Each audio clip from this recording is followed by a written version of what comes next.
He is State Representative Jim Struzzi joining us here this morning on his way to and from as we get to Harrisburg and back. Yes. Good morning. Good morning, Todd. It's quite the trip through the budget process, isn't it? Well, it has been, and we're really going to get into it next week. With my appointment to the Appropriations Committee, I've been much more closely involved in the budget process than any other freshman, really. So I'm getting to see the ins and outs of the whole process, but it has involved many long and late night meetings as we try to put our priorities out there to I guess, give and take with the state Senate and the governor's office on what they want in the budget, what they've taken out of the budget that we want to see put back in, and all those sorts of things. But I guess the beauty of it is that I was able to put my priorities out there for Indiana County. So, I don't carry a tremendous amount of weight as a freshman just yet, but I do have that opportunity to say what's important for Indiana County and then to share that with the Appropriations Committee as we work through the budget process. When you were appointed to that Appropriations Committee, yes, a lot of eyebrows were raised. Yes, here's very a much freshman so. named to the Appropriations Committee. Now you've been in the House for a few months, and, yes. and you've had a chance to really get into the machinations of it all. What's it been like as a member of the Appropriations Committee? Well, I have to tell you, at first, people, a lot of representatives who had been there for a while who wanted to be on appropriations and were looking at me, like, who is this guy? And my other freshmen, again, were looking at me like, wow, what's this guy all about? So I made it a point whenever we started the budget hearings, several months ago, to really embed myself into the process. And I rolled up my sleeves and went right to work. And I can tell you, after that first budget hearing, the Appropriations Committee embraced me as a member of the team because they knew I brought the experience. I mean, that's what I campaigned on, and that's what I promised to bring. So whenever we were, conducting the hearings with the different departments of state, I knew the ins and outs of state government. I knew the ins and outs of a lot of what they do and a lot of what was happening in the communities that I represent. So it was very easy for me to ask the hard questions and try to really understand what these agencies are doing with state taxpayer dollars. And I think that's of the utmost importance, because we need to understand what they're doing with our money if we're going to appropriate more money to their efforts. Former Representative Dave Reed was with us yesterday, okay. and he talked a little bit about the budget process. He said, when I was in the House, there were a lot of things that you just can't say. You can't publicly put out there. Right. Because there's so much going on, and some of it, if it gets out there, it can actually hurt the process. Well, absolutely, yes. Yeah. I mean, there's as I said, there's a lot of give and take, and that needs to be behind closed doors until you get to the point where you can do some public announcements. But I think for the most part, a lot of people feel good about this year's budget process. It helps to have a surplus in an unexpected surplus in revenues, which speaks well for our statewide economy, for our national economy. The people are out there working, people are spending more money, and so those tax revenues are higher than anticipated. But with that said, we still want to make sure that we're being, tight with the taxpayer dollars, and we don't want to be out there spending just to spend. And that's been my mantra from the beginning as we've been going through the appropriations hearings. So, just because you have taxpayer money doesn't mean you need to spend taxpayer money.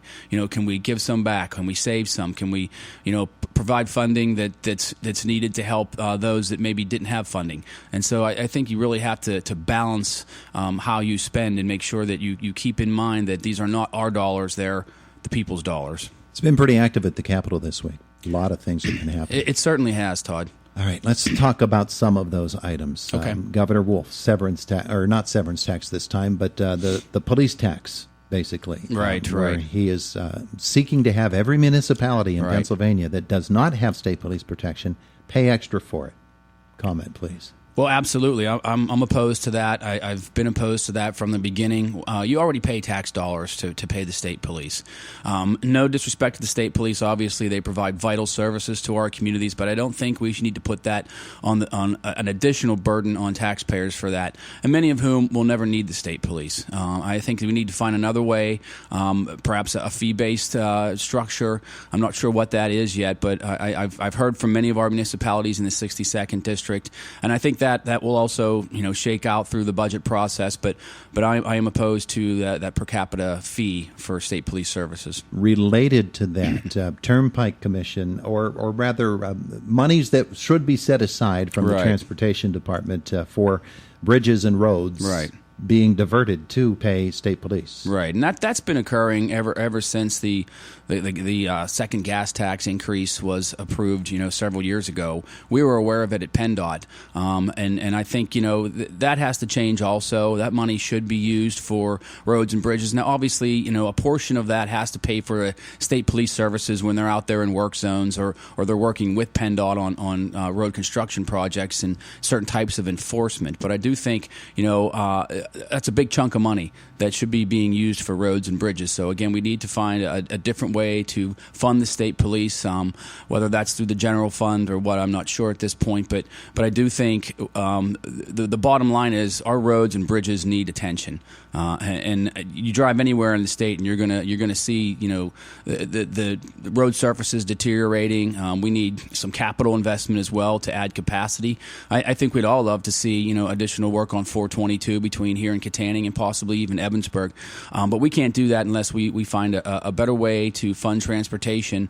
And if that involves more discussions about what to do with the Turnpike and PennDOT as they're related, but as you said, I think that's a lot of money that goes every year to the state police that should be being used for roads and bridge construction. People might not think this is an important issue, but if you're involved in a public school and the funding that is a part of their formula for operations, the PIAA legislation that was introduced in Harrisburg this week, really interesting piece of legislation.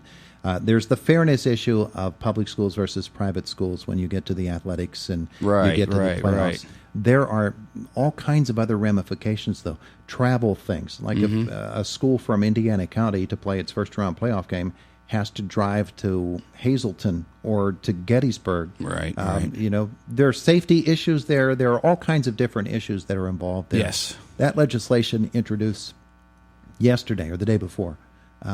What's your reaction to it? I believe it's just out there for co-sponsorship right now. I don't think it's actually been introduced into committee. I don't think it's fair that some of these private schools are able to recruit athletes and basically come up with an all-star team and then play our teams here locally, both with Indiana Area School District and then the Heritage Conference teams. It's simply a matter of fairness, I think. Now, when it comes to travel and all those other components, that's going to have to be considered. But I think there has to be a level playing field for everyone, and so I'm supportive of changes that do level that playing field. Okay, that's been something that has been batted around for so long. Yes. And there is a potential fly in the proverbial ointment here with the lifting of the restrictions on recruiting and transferring for athletic purposes. But that'll be an interesting thing to watch unfold. It certainly will. I can tell you, Todd, there's been a lot of heavy lifting this session so far, and it being my first session, we've moved a lot of different bills, a lot of different bill packages designed to help businesses grow, help the energy industry.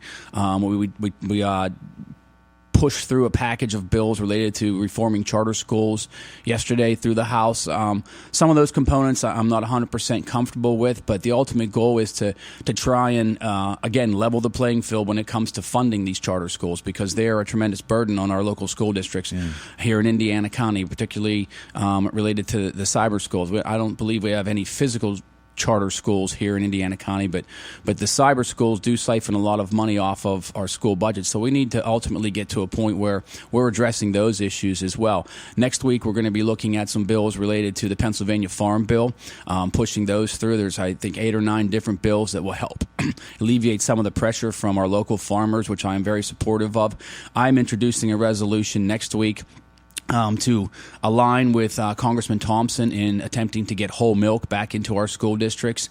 So that resolution will basically say that Pennsylvania supports Congressman Thompson's efforts to get whole milk back into the school districts. That should be introduced next week. One of the really big issues that sort of flew under the radar until it started to gain some momentum last election cycle was the Pennsylvania dairy industry and its struggles with factory farms and milk coming into Pennsylvania from Illinois and the rest of the Midwest. Right.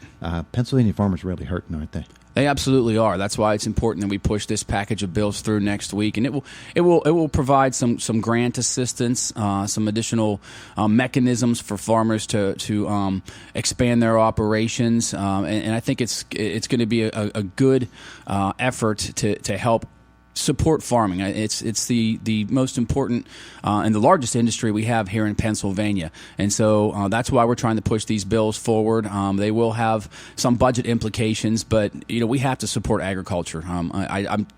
It drives me crazy when I hear that local farmers are selling their farms because they can't make it. But the bottom line is people have to start drinking more milk. We have to increase the demand for whole milk. We have to erase that stigma that was created that milk milk fats are bad for you. And we have to change people's mindsets on that and get people back to supporting dairy. That's why I put that resolution out there that will be introduced next week. And that's why it's important that we push these bills through. Farming population's really aging fast, isn't it? Getting young people into farms is a really difficult proposition. It's an expensive thing to do. It absolutely is, and I believe one of the bills that we'll be pushing next week actually helps to address that by providing some incentives for younger people to actually start farms and create a new generation of farmers.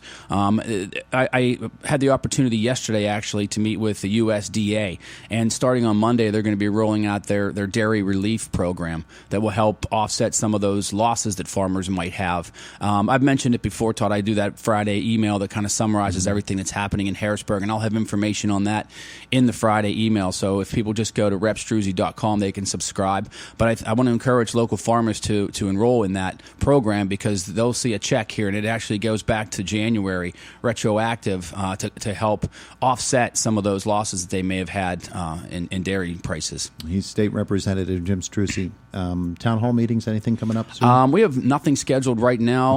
Okay. We're going to be holding a concealed carry event here at some point this summer. We're also going to be doing a Real ID event this summer. I'm hoping to do something, sort of a town hall meeting focusing on the elimination of real estate property taxes. We're going to be introducing a few bills that sort of rekindle House Bill, Senate Bill 76. So we're going to have some events around that. And I do want to mention also that I am participating in the Kiss a Pig fundraiser for the Evergreen Boys and Girls Club. So if you want to see me kiss a pig at the fair, please support that. You're not the pig. No. Just so folks know. No. I hope not. All right. So all of that. And again, Repstruzzi.com. And you can also find me at Rep Struzzi on Facebook. Yeah, that Friday newsletter is really important. Yeah, there's a lot that happens in Harrisburg every week, and we try to put that in there so people can understand what we're doing and then share concerns with me that they may have as well. He's State Representative Jim Struzzi. Thanks. Thank you, Todd. It's the voice of Indiana County WCCS.